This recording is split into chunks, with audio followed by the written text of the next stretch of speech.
Hi everyone. After hearing of my wife's adultery, I moved to the hills.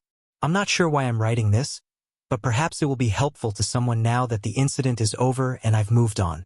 After 3.5 years of marriage, I learned of my wife's affair in February 2018.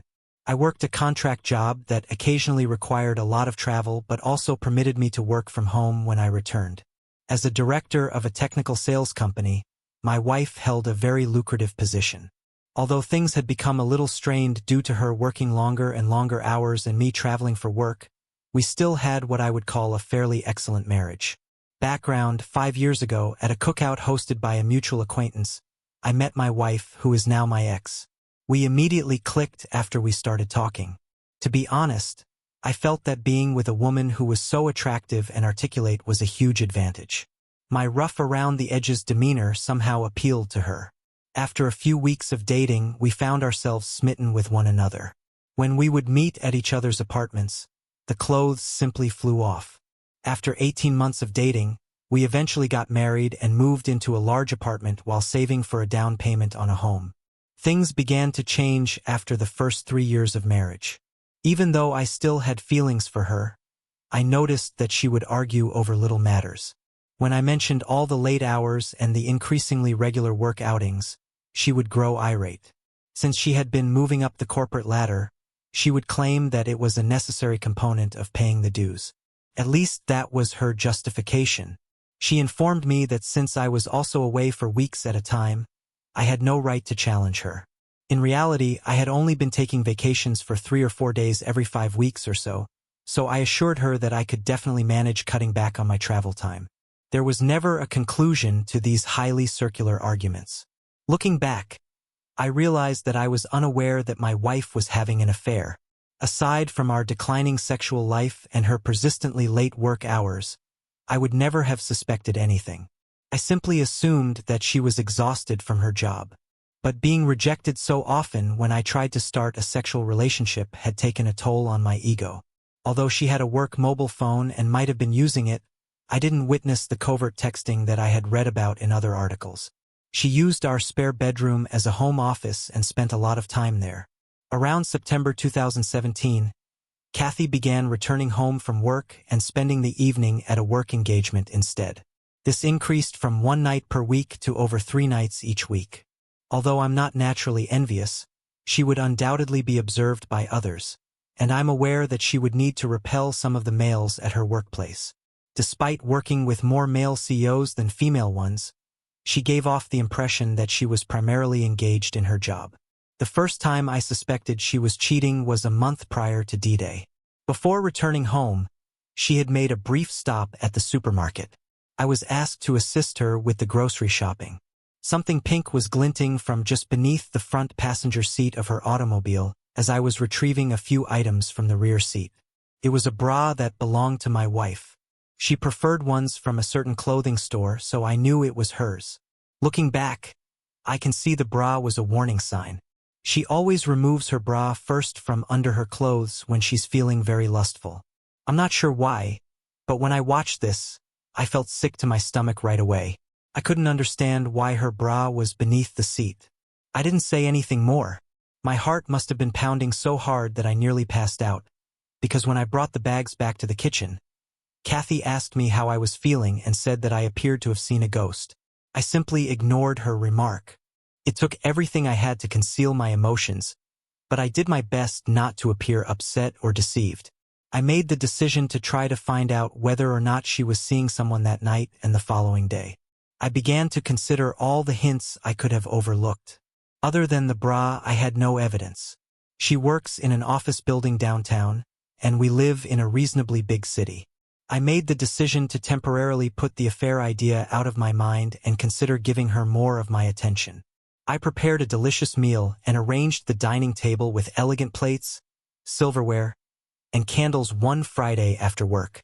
I purchased an arrangement of flowers and a lovely bottle of wine. I pointed out the dinner and everything I had made when she arrived as usual, breezing in after work. She apologized and said she was sorry, but she had to go to a neighborhood hangout to meet up with her coworkers.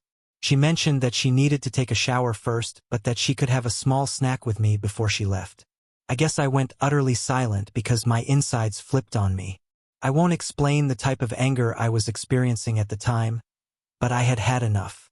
I took my work cell phone and threw it in her backseat while she was taking a shower. I had been considering this as a means of using my own phone to find her. I walked into the kitchen after that and threw the food and flowers in the garbage. After taking a shower, she got ready and looked stunning as always.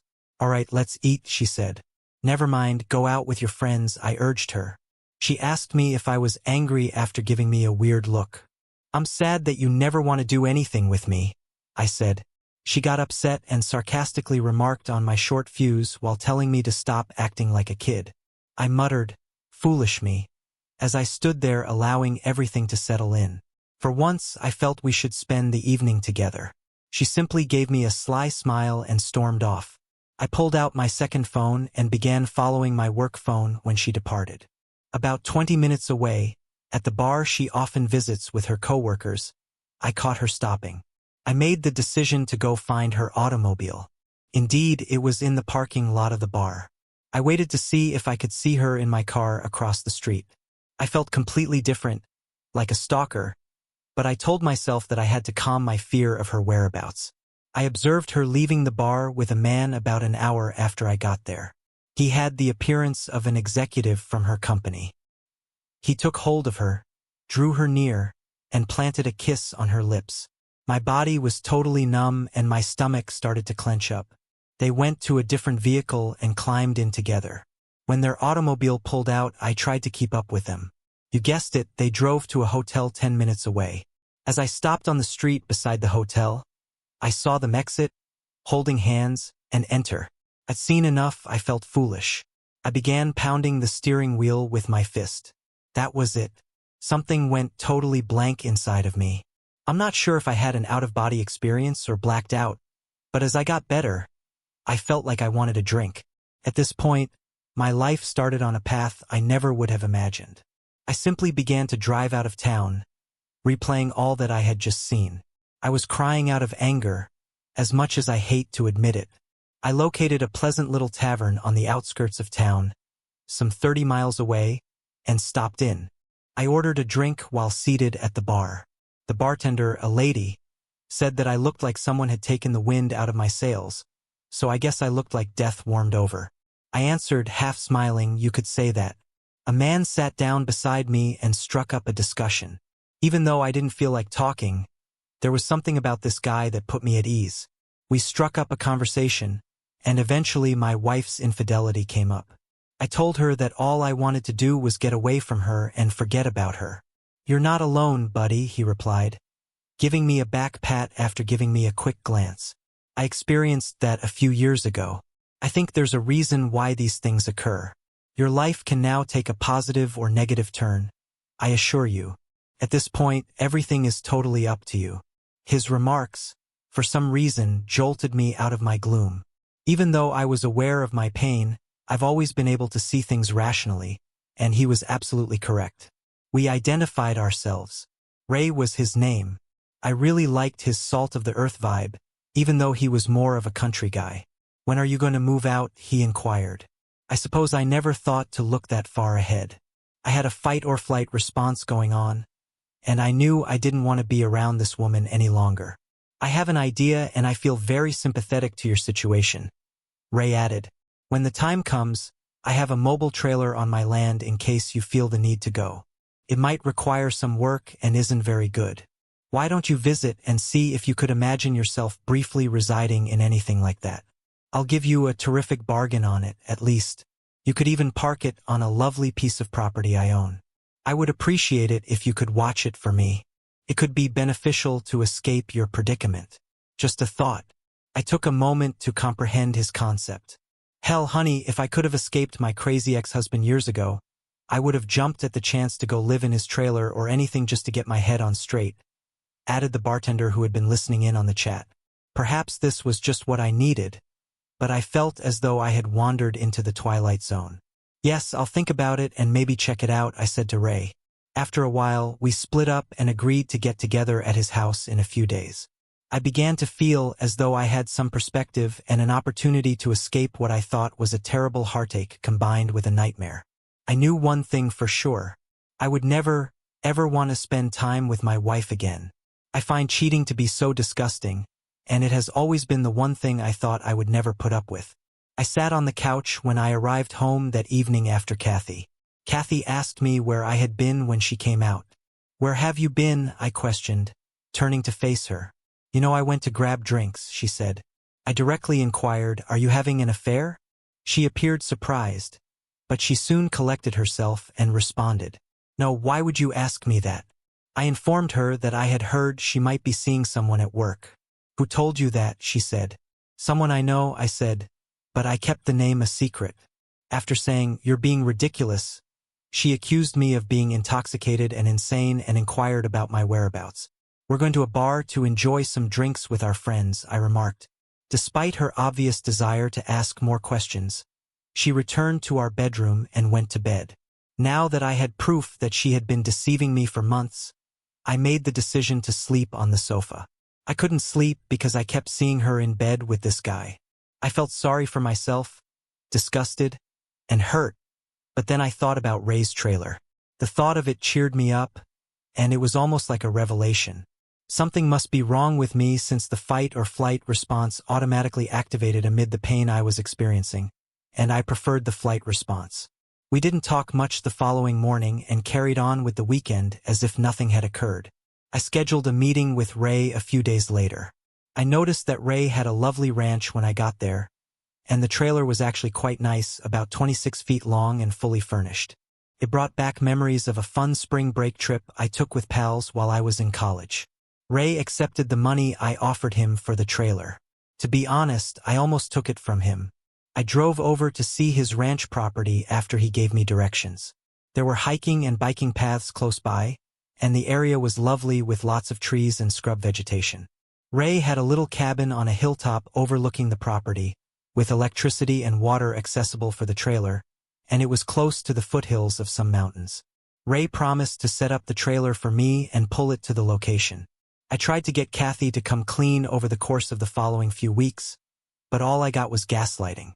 I even bluntly warned her that there would be no turning back if I discovered she was cheating.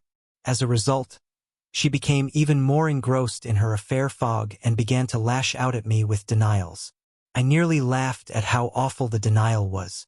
I scolded myself for not capturing pictures of the two of them, and I had no tangible evidence that she had cheated. I decided that I wanted to leave this marriage after going through this emotional anguish. Instead of communicating my feelings to Kathy, I simply began planning. While she was at work, I started quietly removing my possessions from the apartment and transferring them to the trailer. At least I felt like I was doing something about it. I saw a difference in Kathy during this period. Although she had been behaving more politely toward me, I believed it was too little, too late. I felt I needed a break too, so she kept going on company outings after work. One night, I got ready too, just as she was leaving. After glancing at me, she inquired about my destination. All I said was, "Meeting up with some friends." "You wouldn't enjoy all the shop talk, and you don't know them." I interrupted her as she began to ask more questions. She used to say precisely this to me whenever I asked if I might accompany her on office excursions. "All right, have a good time," she added, with a somewhat offended expression. "I definitely will," I replied. I began making new acquaintances while working on the trailer and hanging out with Ray at the bar. I felt better after spending time with Ray's wonderful family and friends. I also made the decision to cut back on my drinking because I didn't want to form any unhealthy habits. I knew better than to drown myself in sympathy, even though it would have been so simple. At this point, Kathy informed me that the next week she would be traveling for work. She stated the executive team and a few department heads were going when I inquired who was going. "I hope you have a great time with your boyfriend," I added, glancing at her. I immediately regretted saying that because it sparked a furious argument. Although, as Ray had informed me, it didn't really matter. I now regret not knowing more about her affair partner, AP. "It doesn't matter who the other guy is," Ray replied. "The fact that she chose to leave you is all that matters. She destroyed the marriage, whether she admits it or not, brother." Facts are facts. Ray ought to write a book for the betrayed. Damn it. I had the ideal opportunity to move out entirely during Kathy's work vacation. When she was gone, I collected everything valuable that was mine, including clothes, laptops, and equipment. I didn't take any shared goods or furniture. I left a note before I left. It was a lengthy explanation at first, but I chose to make it brief. I wrote, "I hope it was worth it," on a piece of paper. On top of the note on the kitchen table, I set my wedding ring. I felt like a great weight had been lifted as I left. I was liberated. The hurt would take time to heal, and there would be baggage to cope with, but I had started. I needed time to myself and to swiftly and quietly get rid of her. The fact that I hadn't challenged her or coerced a confession didn't make me proud. I hadn't screamed or shouted. She didn't deserve it, in my opinion. She disregarded everything we owned, including our plans for the future, our aspirations for a home and a family, and now it was all gone. There was no turning back. I owed her absolutely nothing. She could handle the consequences. I hadn't planned anything or called a lawyer. I just wanted a new beginning and some clarity. The air from the mountains was just what I needed when I got inside my trailer. I resumed running the next week, and it was wonderful to be alive. Kathy texted things like, "We just landed, we're having a team dinner," and so on while she was away. "Where are you?" was the question in a few mails. "Why haven't you gotten back to me?" I didn't answer. My phone exploded with calls and texts when she got home. She kept trying to get in touch with me, but I ignored her. Her mother also tried to phone me after the first day, but I didn't pick up. She didn't try to engage my father because we aren't close and he is the only member of my family that I still have. Her messages grew more urgent after she was ignored for a week. "What is this?" was one of the texts she sent. "We must speak. I'm not sure what you believe, but nothing is happening. There isn't an affair going on." She finally texted me after a week of not answering, saying, "I'm sorry things got out of hand. It didn't matter that I was involved with someone at work. You were absent a lot while I was preoccupied with my work. I simply made an error. I intended to terminate it. An error. I had been waiting for this confession all along, yet somehow it only made me detest her more.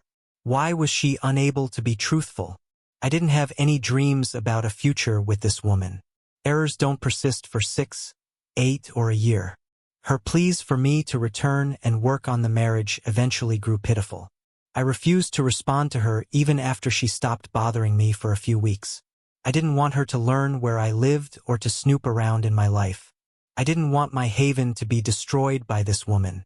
She then began sending nasty texts like, "You're a coward one day. You refuse to speak to me. You have no regard for us. Come home please so we can discuss. You're where? I am able to visit you. Paul, please let's chat and make things right." Damn it. Although I don't recall all of the texts, they all appeared to be excuses with minimal genuine regret. In one ear, I let them go and in the other out. After a while, I switched my mobile number. Update: June 2018. I received an email from Kathy informing me that she had hired a lawyer and was going to file for divorce. I just said, "Okay, that sounds good." This led to a barrage of emails requesting that I visit her and other things. She wrote that she would stop bothering me if I consented to an uncontested divorce after realizing this wouldn't work. After I consented, I was genuinely free a few months later. After I moved out of our apartment, I never had to see her again.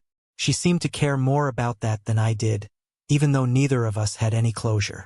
I would occasionally think of her for a few months, and yes, the grief would suddenly come to me like when I heard a song we used to enjoy.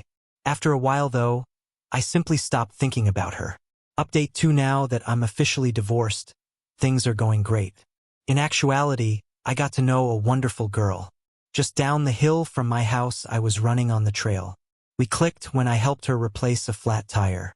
Despite being a few years younger than me, she is fantastic and quite adorable. She refers to me as her mountain man and adores my way of life. Although I'm not in a rush to commit, I also don't intend to give up on women entirely. I have no intention of moving out of the trailer anytime soon. I enjoy being outside and have simplified my life. It made everything easier for me, including the grief and my ex-wife. I am aware that everyone responds to these situations in a unique way. I was fortunate to be in my 3rd year of marriage and not yet a parent. I believe I acted in my own best interests. You don't have to spend your entire life with someone who cheats. If you experience something similar, try not to think about it too much. Continue living your life. As you improve yourself, it will get better. I hope everyone has the finest possible life. I've revised this roughly 5 times to make it readable, and I just wanted to give you an update on my ex-wife's condition. I was worried that my ex-wife was attempting to find me, as I indicated in my earlier post. I left our previous residence, which was around 2 hours away. I ran into her last weekend at a coffee shop I often visit in the town close to my home. It didn't seem like a coincidence to me. Fortunately, I managed to get away before she noticed me. 3rd update. I went into town this past weekend to get groceries and made a stop at my normal coffee establishment. I was utilizing their free internet to work on some paperwork for work.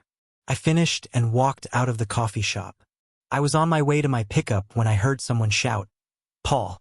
When I turned to look across the street, I saw Kathy. I was being waved at by my ex-wife. Finally, Armageddon had arrived. She hurried across the street toward me, and I stood there in disbelief. As though anticipating an embrace, she walked over and extended her hand. I stopped her in her tracks by instinctively holding out my arms with my palms up. She appeared to be in severe pain. Then she added, "I've been searching for you, Paul. I've wanted to see you since I heard you moved here. Can we have a conversation?" Guys, I felt like an animal confined in a cage. Yes, I did. "All right, let's find a table or something and we can talk for a minute."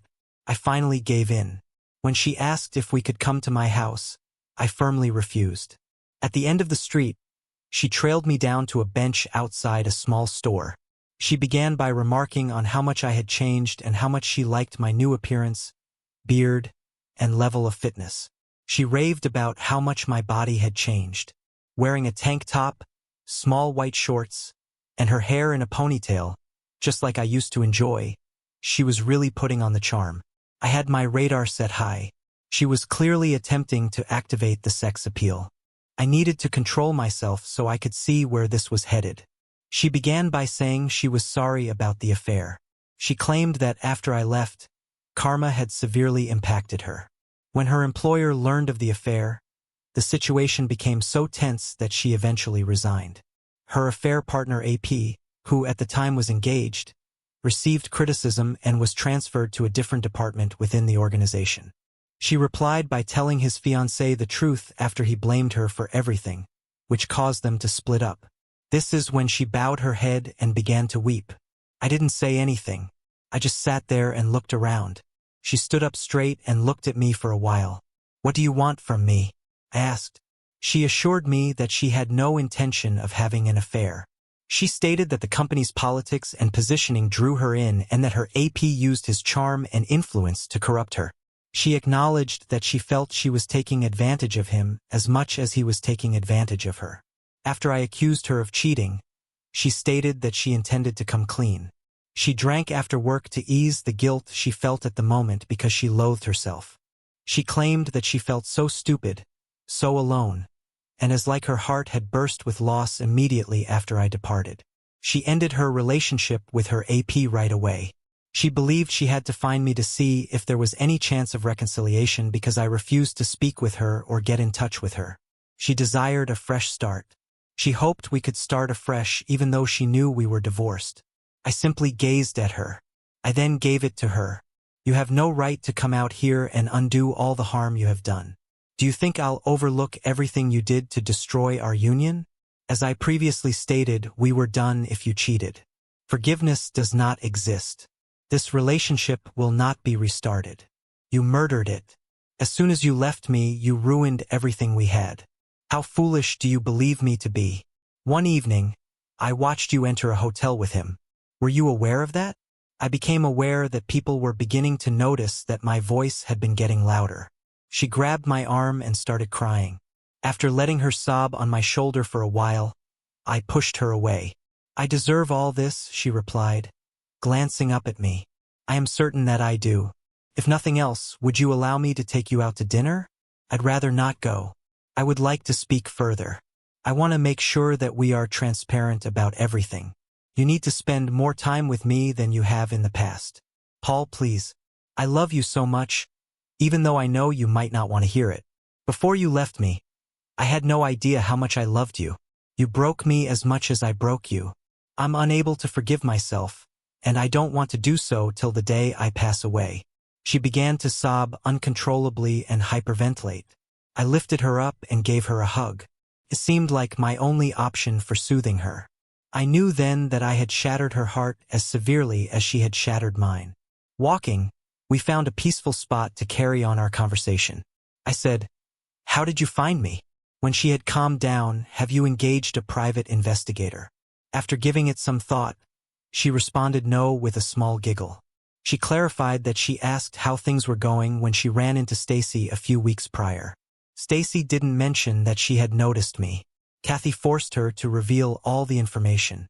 I had warned Stacy not to tell her, so she was reluctant, but Kathy persisted. Stacy finally gave in, but all she knew was that I lived somewhere close by and was in town. On her days off, she began to come here to check on me. I kind of laughed when she said that, thinking, damn, Stacy can't keep her trap shut. She blushed. We ultimately decided to have dinner at a charming little spot with a patio. I made sure we didn't drink anything since I wasn't going to give her a reason to be kind to me or say she wasn't so inebriated that she couldn't drive back. In fact, we had a good conversation. I then escorted her to her vehicle. She insisted that she hadn't dated anyone else since I left and vowed fervently that I was the only person she wanted. So she pushed me hard to stay longer. No, it's still way too early for me to go down that road. I informed her. She pleaded with me to come back, but I didn't say yes. After giving her my new email address, I didn't say anything more. My response to her request for my phone number was, "You'll just blow it up with texts and calls." She wept over it, but in the end, she agreed with my choice. She promised to send me an email with information on returning to town the following weekend before she left. I asked her directly, would you have forgiven me if I had been the one cheating before she got into her car? Yes, in time, but only if we saw a marriage counselor and worked through the healing process with lots of talking, maybe even a binding agreement. She responded after pausing to reflect. All right, maybe I could do that. In 5 or 10 years, I answered. I would wait if that's what it would take, she replied. She then took both of my hands in hers, looked me in the eye and said, God damn it, Paul. I will always love you and will do anything to prove it. This statement truly caught me off guard. Her remarks continued to upset me even after she left. She had spoken those words so firmly. However, I was still unable to envision us reuniting. Even though I felt better about the incident, I was unable to perceive her as a friend at this time. Perhaps a friend, but even that was a mystery. I returned home, enjoyed a long run, had some beer and thought about how far I had come. Could someone please assure me that she wouldn't destroy the tranquility I had created for myself? I had no idea. I had the luxury of time to sort through it and get perspective, but it was all still too vivid in my mind. // last update most likely. This will be my final update. When I first uploaded my story to Reddit, the moderators kept taking it down. In summary, I ghosted my ex-wife for more than a year before she discovered me. She wanted to make amends and start over with us. You will be deeply disappointed if you thought I would be the typical beta blue pill fool and forgive her. She expressed her love and regret for the affair in a lengthy email she sent me last week. She offered to come out and stay with me for the weekend once more. My answer? I silenced her. I informed her that I had no plans to make amends with her. I'm totally happy living alone, taking advantage of my secluded position and keeping things simple. I'm not in a rush to make changes. I have my own self-determination plan and have enjoyed the company of a few women and friends. I made it clear in my email response that I had no intention of reconciling and declined to provide her with my phone number. I no longer know or trust you because you made your bed. I hope the best for you and perhaps we might become friends in the future, but not right now. She was annoyed by my evasiveness and responded in a telling way. She acknowledged that she had taken a job offer from a different state. Her true goal had been for me to accompany her, believing that my remote work would make the move simple. She wished we could start over somewhere new. She wanted to visit me in person to attempt to persuade me.